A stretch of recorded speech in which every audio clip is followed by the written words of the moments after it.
আসসালামু আলাইকুম প্রিয় দর্শকবৃন্দ। আজকের এই ভিডিওটির মাধ্যমে আমি আপনাদেরকে একটি ডাকাত দলের ভয়াবহ কৌশল আপনাদের মাঝে শেয়ার করব। অবশ্যই সম্পূর্ণ ভিডিওটা শেষ পর্যন্ত দেখবেন। আমি কিন্তু কালকে একটি ভিডিও মেক করছিলাম। ভিডিওটির টপিক ছিল কিন্তু এরকমই যে ডাকাত, ছিনতাইকারী এবং দর্শনকারীদের দিকে কিন্তু আপনারা সর্বোচ্চটুকু সতর্ক থাকবেন। তো আজকেও কিন্তু সেরকম একটি ভিডিও আমি মেক করতে চলেছি। অবশ্যই আপনারা যদি শেষ পর্যন্ত ভিডিওটি দেখেন তাহলে এই ডাকাতদের যে ভয়াবহ কৌশল রয়েছে সেখান থেকে কিন্তু আপনারা পরিত্রাণ অবশ্যই পাবেন। তো দর্শক দেখেন, ডাকাত দলের যে কত রকমের ভয়াবহ কৌশল রয়েছে তা আপনি কল্পনার বাইরে। আপনি কখনো কল্পনাও করতে পারবেন না যে এভাবে আপনার কাছে ডাকাতি হতে পারে। তো একটি বাইরে একটি ফেসবুক স্ট্যাটাস আমি দেখলাম, সেই বাইটি নিজে সেটার ভুক্তভোগী। তো সেই বাইটি মহাকালী একটি ফ্লাইওভারের নিচে তার বন্ধুর জন্য অপেক্ষা করছিলেন। তো সেই বন্ধুটি তার যে রোগী ছিল তাকে রক্ত দিতে যাবে। তো সেই বন্ধুটির জন্য সেই লোকটি বসে অপেক্ষা করতেছিল। তো সেই মুহূর্তে 4 জন লোক আসে তার কাছে, 3 জন ছেলে এবং একটি মেয়ে শুধু নিকাব পরা ছিল। তো সেই মেয়েটি এবং 3 জন যে ছেলে ছিল, 3 জন ছেলের মধ্যে একজন সেই ভাইটিকে এসে জিজ্ঞেস করতেছে যে ভাই, আপনার কি এই ফেসবুক আইডিটা কি আপনার? তো সে বলতেছে, সেই লোকটি সাধারণভাবেই বলতেছে যে না ভাই, আমি তো সেই আইডি না, সেই আইডি আমি ব্যবহার করি না। জিজ্ঞেস করার পর সাথে সাথে আরেকটি ছেলে তাকে জিজ্ঞেস করতেছে, কিরে তুই এই আইডি দিয়ে আমার স্ত্রীকে তুই বাজে ধরনের কথা কেন বলস? তো সেই কথা বলার সাথে সাথেই আরেকটি ছেলে বলতেছে, কিরে তোর হ্যামলেটটা কুল, তোকে দেখার আছে। তো ছেলেটির সাথে সাথে হ্যামলেটে কুলার পরই সে কিছু বুঝে উঠতে পারার আগেই তাকে মারধর শুরু করে এবং মারধর তো করতেছে এবং তার সাথে মিথ্যা অপবাদও দিতেছে যে তুই আমার স্ত্রীকে এন বলন তেন বলন কত কিছু বলতেছে। এভাবে বইলা তাকে মারতেছে। তো এখানে একটা বিষয় হচ্ছে যে তার পাশে কিন্তু আরও অনেক ধরনের মানুষ ছিল। তো যারা মানুষ ছিল তারাও কিন্তু কিছু লোক ছিল তাদেরই। আর তারপর যখন তারা মারতেছে আর বলতেছে যে আমার স্ত্রীকে তোরা বাজেভাবে কথা বলস কেন, বাজেভাবে কেন তুই বিরক্ত করস, তো সেভাবে বলে যখন মারতেছে তখন সাধারণ মানুষও মনে করছেন যে তাদের এটা পারিবারিক বিষয় বা তাদের নিজেদের মধ্যে কোনো গ্যাঞ্জাম হইতেছে, তাই হয়তো কেউ একজন আরেকজনকে মারতেছে।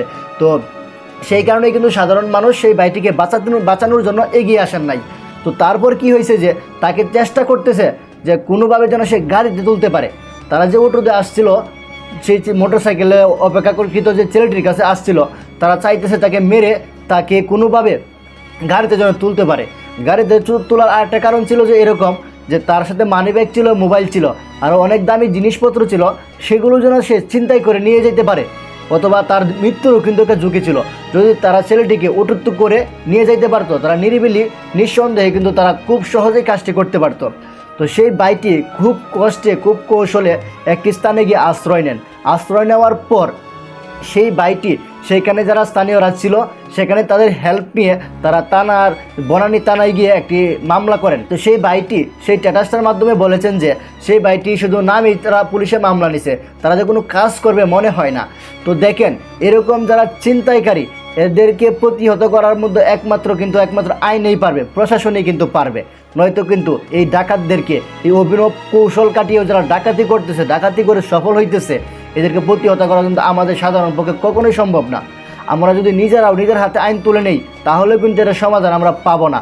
কারণ এগুলো কিন্তু একমাত্র পারবে কিন্তু আইন শৃঙ্খলা বাহিনী এবং প্রশাসন, যারা দায়িত্ব কর্মকর্তা রয়েছেন তারাই কিন্তু পারবেন।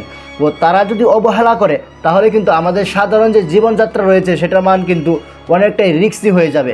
আমরা এখনই সাধারণত ভয় পাই, নিরিবিলি রাস্তায় হাঁটতে গেলে আমরা ভয় পাই। তো দেখেন, ডাকাত দলের কত রকম কৌশল। তারা একটা মিথ্যা, তাকে চিনে না জানে না ছেলেরা আয়সা বলতেছে যে তার স্ত্রীকে নাকি তারা ডিস্টার্ব করে, তারা বিরক্ত করে। তো এইরকম ফাঁদে যেন আমাদের কখনো পড়তে না হয়, এগুলো দিয়ে আমরা সবসময় সতর্ক থাকব এবং আমরা সবসময় চতুর্দিকে আমরা নিজেদেরকে সেফটি রাখার জন্য চেষ্টা করব। জানি না কার বিপদ কখন চলে আসে, আল্লাহ পাক একমাত্র ভালো জানেন যে কখন কিভাবে কার বিপদ হবে।